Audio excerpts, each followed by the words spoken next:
দর্শক, ঘন ঘন লোডশেডিং হচ্ছে, বিদ্যুতের ঘাটতি দেখা দিয়েছে, আমরা বিদ্যুৎ পাচ্ছি না।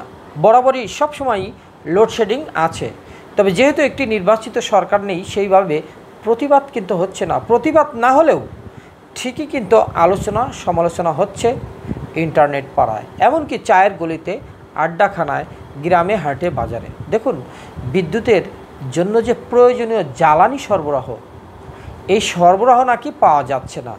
বৈদেশিক মুদ্রা ডলারের জোগাড় করতে না পারায় বিল বকেয়া বাড়ায়। এর ফলে গরম বাড়লেও চাপে পড়েছে, গরম বেড়েছে, বিদ্যুৎ খাত চাপে পড়েছে, বিদ্যুতের চাহিদা বেড়েছে, কিন্তু সে তুলনায় জ্বালানির যোগান আসছে না।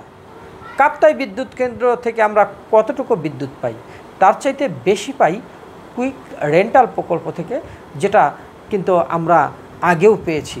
দেখুন, এই জ্বালানি নেই, এর ফলে গরম বাড়লেই আমাদের দেশে বিদ্যুতের চাহিদা বাড়ে, বিদ্যুতের চাহিদা বাড়লে লোডশেডিং বাড়ে। চাহিদার মতো বিদ্যুৎ উৎপাদন করতে পারছে না তারা। জ্বালানি ডলারের সংকটে লোডশেডিংয়ের পরিস্থিতি আরও খারাপ হয়ে যাচ্ছে, আর একটু এগুলো আরও খারাপ হবে বলে আঁচ করছে বিশেষজ্ঞরা। বৃষ্টি হলে পরিস্থিতি উন্নত হতে পারে, বা এই যে কিছুদিন পরে শীত আসবে, তখনও কিছুটা উন্নতি হতে পারে, কিন্তু ততদিনে আমাদের একটু সহ্য করতে হবে। দেখুন, বিদ্যুৎ সরবরাহের সঙ্গে সংযুক্ত সংস্থাগুলো এবং দায়িত্বশীল সূত্রগুলো বলছে যে সোমবার রাতে 2500 মেগাওয়াট পর্যন্ত লোডশেডিং হয়েছে। গ্যাস সরবরাহ বাড়েনি, অন্যদিকে বিদ্যুৎ কেন্দ্র থেকেও কম সরবরাহ হচ্ছে। এর মধ্যে যান্ত্রিক ত্রুটির কারণে বন্ধ হয়ে গেছে বড় প্রক্রিয়া বিদ্যুৎ কেন্দ্রের সবটি ইউনিট, এবং এতে গতকাল মঙ্গলবার 3000 মেগাওয়াটের কাছাকাছি পৌঁছে গেছে লোডশেডিং। আপনারা জানেন যে গ্যাস সরবরাহ যদি না থাকে, গ্যাস সরবরাহ না থাকলে কিন্তু বিদ্যুৎ উৎপাদন হবে না, এবং দেশের সবচেয়ে বেশি বিদ্যুৎ আসে গ্যাস ভিত্তিক বিদ্যুৎ কেন্দ্র থেকে। এটা কিন্তু আমরা অনেকে জানি। গ্যাস থেকে বিদ্যুৎ উৎপাদনের সক্ষমতা আছে প্রায় 12,000 মেগাওয়াট।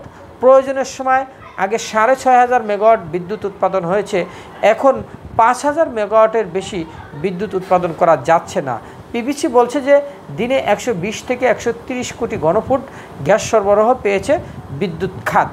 এখন এই সরবরাহ হচ্ছে 80 থেকে 85 কোটি ঘনফুট। তাহলে একবার ভাবুন যে এই যে ঘাটতি, এই ঘাটতি থেকেই কিন্তু এটা হচ্ছে।